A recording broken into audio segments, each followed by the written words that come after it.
when I say I love guns, this is what I mean by I love guns. It's not like I don't need to have this HK platform or whatever this is. Yeah, the H&K G11. I don't need to have this platform like hanging on my wall to like account for the spiritually missing inches of my dick. I just really love the history and engineering and the science of how these things are made. Like, this is a gun that probably no one has ever actually been shot with or shot at.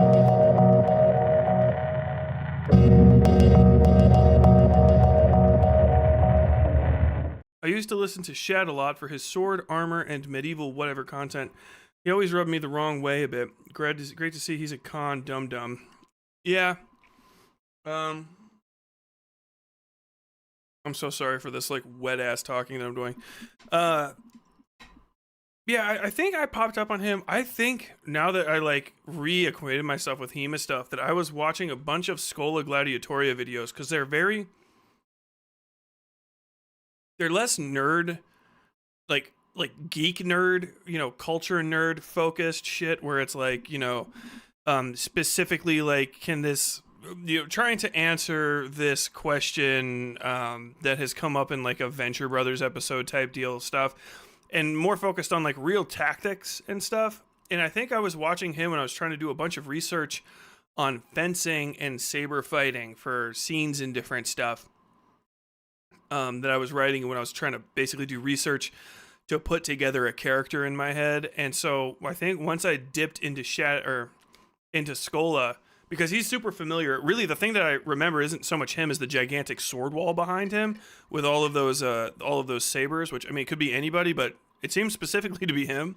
Yeah, that's what I figured. Schola is just like my favorite dude. Gun Jesus. Hold on. For tuning in to another video on ForgottenWeapons.com.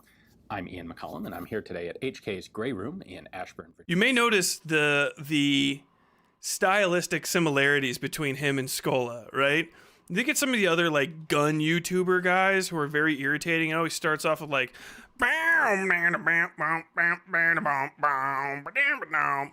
we're out here at sunny Reno, Nevada. We're gonna be shooting the AK-47, the most notorious gun and movie, and blah blah blah. Then you have to hear that goddamn shit. This dude is my favorite.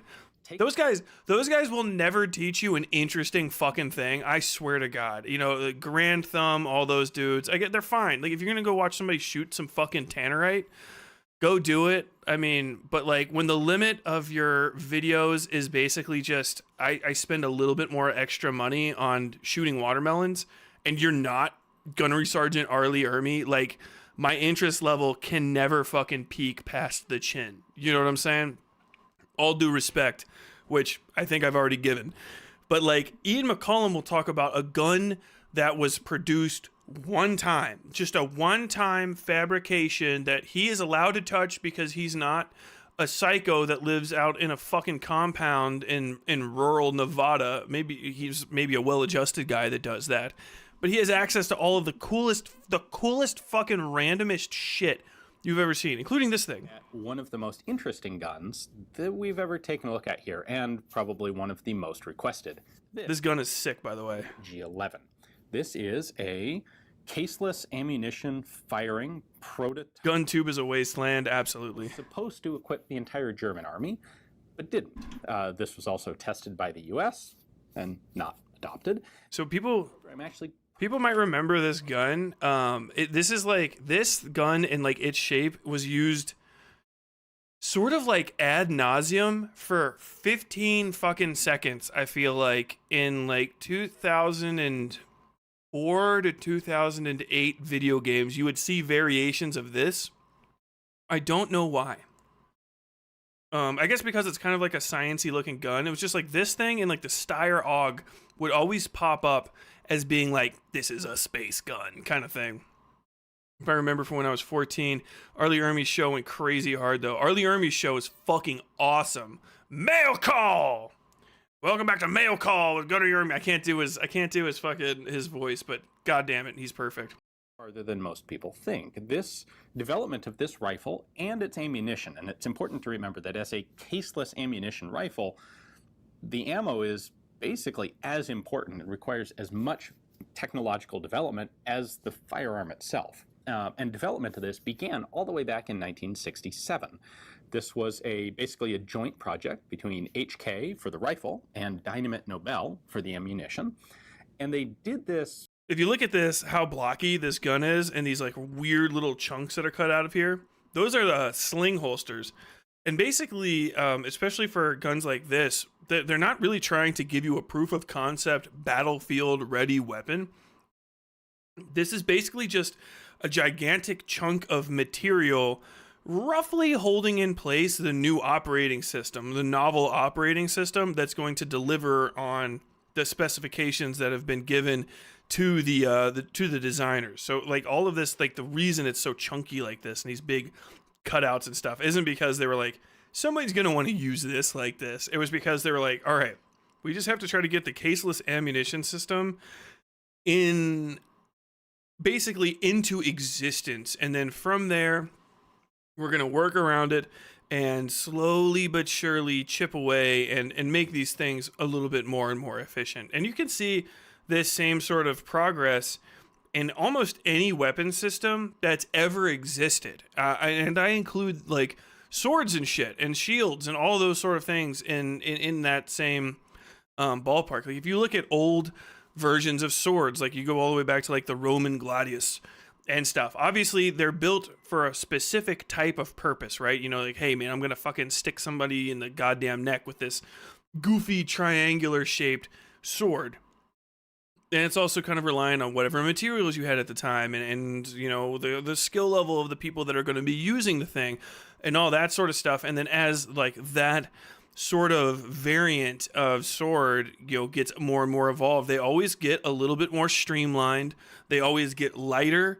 They always get a little bit more nuanced in the blade design. You'll usually start seeing the development of some sort of curve or, you know, just a more technique driven sharpening method. So you won't see like real hard angular edges. You'll start seeing like slightly beveled in cuts that'll hold a blade longer, or you'll see, you know, acid dripped etch and stuff. So even if you look at old Japanese swords, you go really far back, they look like chunky fucking ridiculous, you know, sharp metal sticks.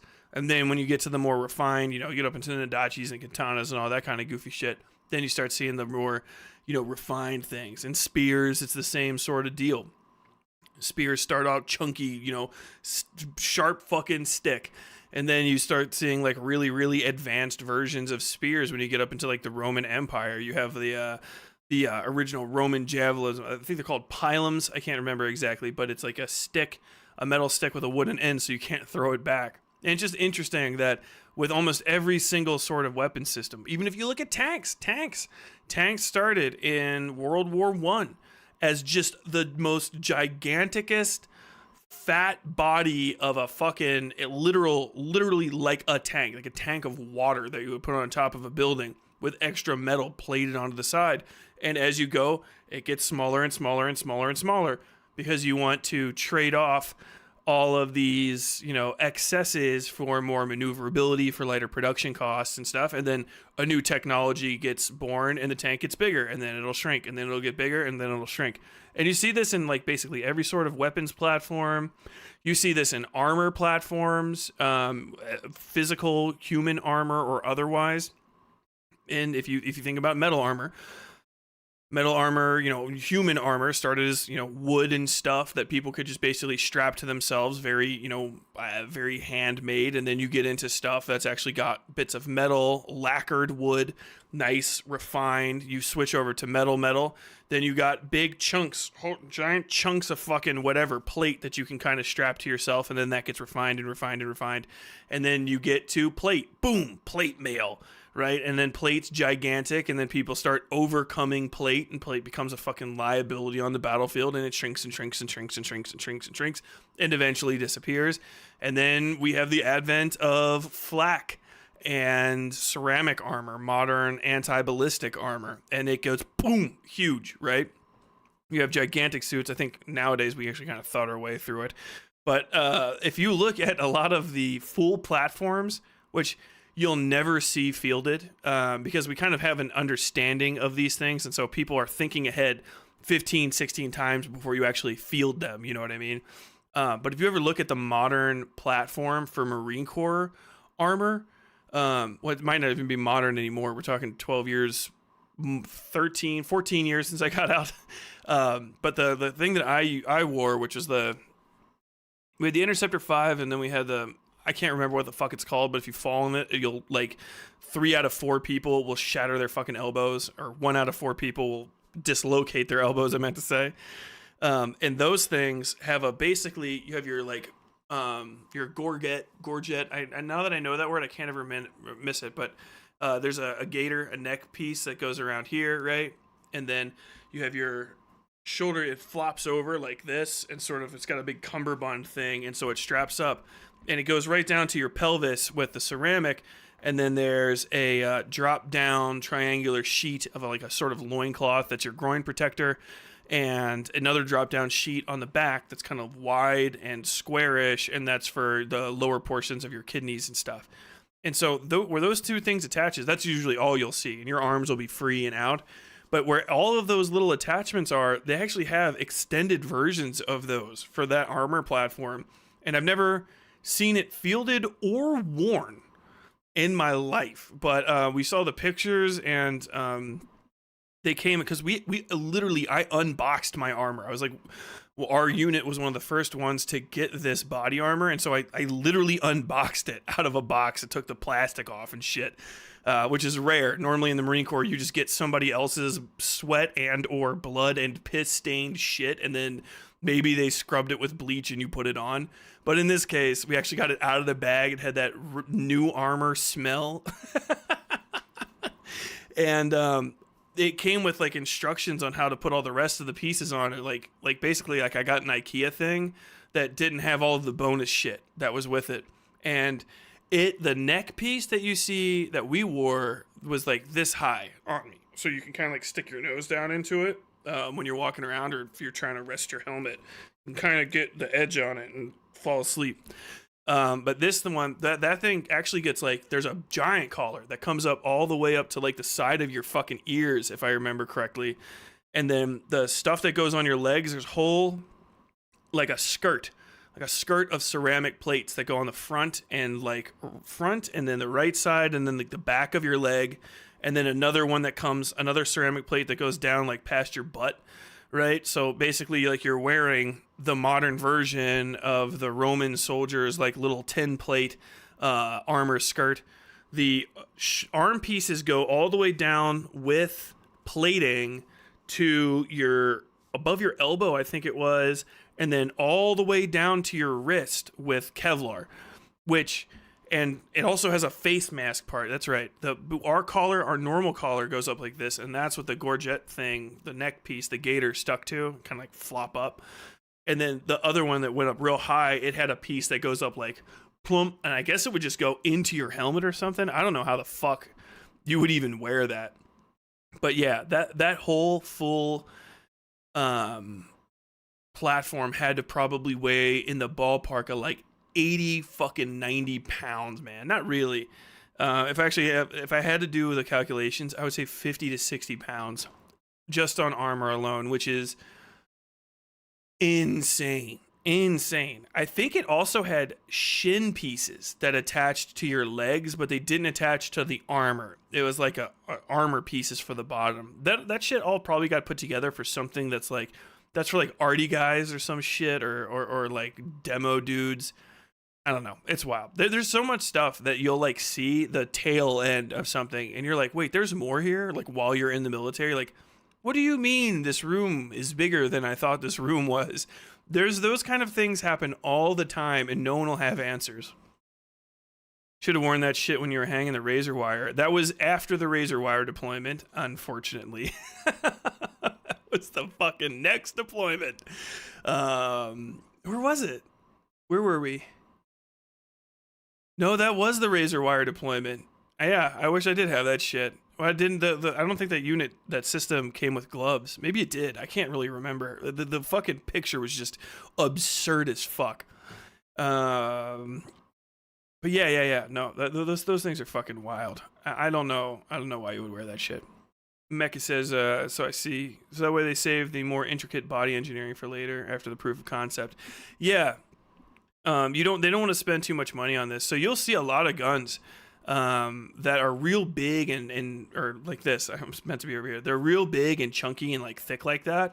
And then they slowly but surely sort of refine them. I won't necessarily bring up one here, but actually you should go and sub to Forgotten Weapons, ForgottenWeapons.com. I've subbed to this dude I think like 10 years ago, and I've been just religiously watching his shit since.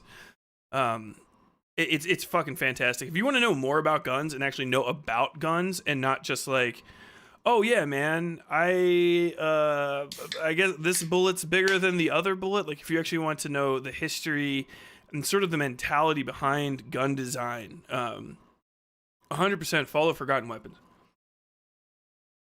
As a spoiler to this video, I'll tell you why this wasn't adopted, and it's the most interesting thing. It's one of those you didn't. When the second you say it, it's obvious, but if you're not thinking about it, like it'll never come to you. So this is a cartridgeless weapon, right? So in a normal gun, you have a round, right? It's like this wide or this long, like that wide, and rifle. The tiny little bit at the end, the ogive or the round, that is fired off of the propellant charge that's held in the cartridge. The cartridge is then extracted from the chamber and thrown out of the gun. So what they wanted to do with this gun was be able to shoot underwater or even potentially like fucking in space. And so the cartridges will go up in. They're self-contained, and when you shoot them, they no longer exist. The way that the interiors of this is developed, they disintegrate, right? The little self-contained cartridge explodes with its round intact, and boom, it blows out, and then you load the next one, which means because of that the action on these things can be incredibly fast. You can just and shoot them all because you don't even have to unload anything. You just have to load it. So you skip half the process, which you're like immediately off the cuff. Well, that's fucking great, right? No. It's the worst thing ever.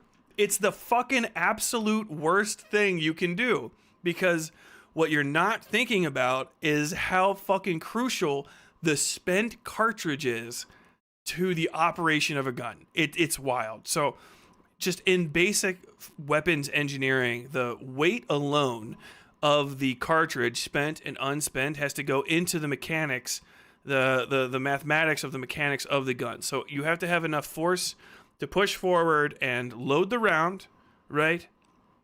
And seat it and fire it, and then enough force to resist the round's reversal, the round's explosive force backward, or the however the recoil is handled, if it's blowback, if it's gas operated, whatever. You have to have enough to hold, not have the bolt slam all the way back. So you have to really carefully plan for that spring strength, and the return rod and the cartridge around it. But the thing is the cartridge still weighs a bit of weight. And if you ever have moved something, right, hanging a weight on something, if you move your hand like this, you'll kind of feel how much your fingers move. If you put something even as light as a pack of cards in it and move it like this, you'll feel a lot of the weight being dampened, and it'll get transferred back towards the mechanical action of it, as opposed to into these moving parts of it. And so even having that little bit of weight kind of mediates actually the amount of force there.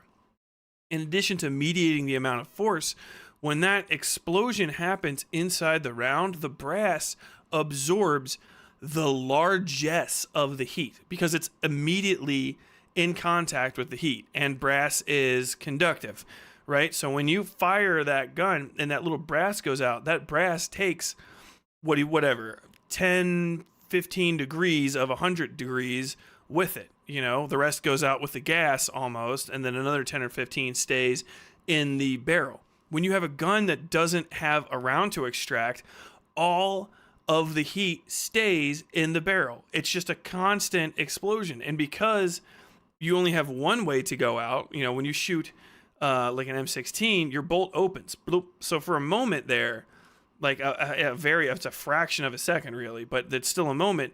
You have a nice open area breathing just a little bit, plop, plop, plop. And there's air being pulled in and out of that area along with those things. And then the next round that goes in is cool. And that's a major thing with weapons operation, is that if the powder has a specific ignition point, right? And if it hits that, no matter how it does it, either through the primer exploding or through just the heat of the barrel, that powder will go off. And you can get what you call a hang fire. Is that a hang fire? I used to remember these, like a cook-off. We call it a cook-off. You can cook off a round. So basically, the round seats, and then because it's just so hot, it just pop and cycles the gun. And you can get some guns so hot that you can cause a runaway gun. That's actually a thing that I had to deal with when I was a machine gunner, M240 gunner. And you can actually make the barrel so hot that it would hit a cyclic rate and just never stop firing until the belt was expended or the barrel turned into mush. And you could literally blow the chrome out of barrels. I've seen it happen before. Just a big spray of all of the innards of the barrel going all over the ground in front of it. And so that's a big problem. And so this gun, because it has very, very bad venting, and as you can see, it's extraordinarily thick, it's going to get unfucking fathomably hot. And the third thing, you're saying like, oh, that's not crazy? The third thing is when you blow up the fucking powder inside that cartridge, the inside of the cartridge keeps most of the dirt on it. If you ever see the inside of a cartridge and you swab it with a Q-tip, it'll come out flat black, full of carbon, you know, from the gunpowder going off. But all of that's in there is leaving, right? So normally when you fire a bunch, generally your chamber will actually stay fairly clean, right? The barrel gets extraordinarily dirty, and the chamber will get a little bit dirty in some of the blowback area, but it because of the rounds going in and out and because they're seated when it's firing, it will be generally considerably cleaner than all of the rest of the action parts of the gun. With this, the spot that you want to stay the cleanest because rounds are being jammed into it, that is the dirtiest part of the gun now, because every time it explodes, everything's just staying there. So you have considerably less, like an exponentially fewer amount of rounds to shoot before your gun becomes so fouled it's no longer functionally operational. And because you're using these cartridges that have to be extremely delicately made so that they vanish, right? They can't be a nice hard brass and lead cartridge. They have to just kind of be nice and disintegrating. They can just start crumpling because of like a little bit of carbon's in the way, just and then you're done. And because it's uncontained, it might split and go into your hot barrel and explode. Fucking wild, right? A lot of interesting, like, you never thought about it. This is like this. When I say I love guns, this is what I mean by I love guns. It's not like I don't need to have this HK platform or whatever this is. Yeah, the H&K G11. I don't need to have this platform like hanging on my wall to like account for the spiritually missing inches of my dick. I just really love the history and engineering and the science of how these things are made. Like, this is a gun that probably no one has ever actually been shot with or shot at with. You know, it's functionally speaking a useless weapon. This one's probably deactivated. I think he talked about it, and this is actually just even more of a proof of concept model with just some working parts in it. I don't even think it has the firing actuators in it, or whatever you want to say. But like that's just so fucking fascinating to me. But I do love all these guns back here. You know you're in fucking Germany. Look at all these G36s. This is a G36C, I think. That looks like the butt end of a scar, but that's a weird little grip right there. I love these guys. That looks like a tabber. I can never like and subscribe.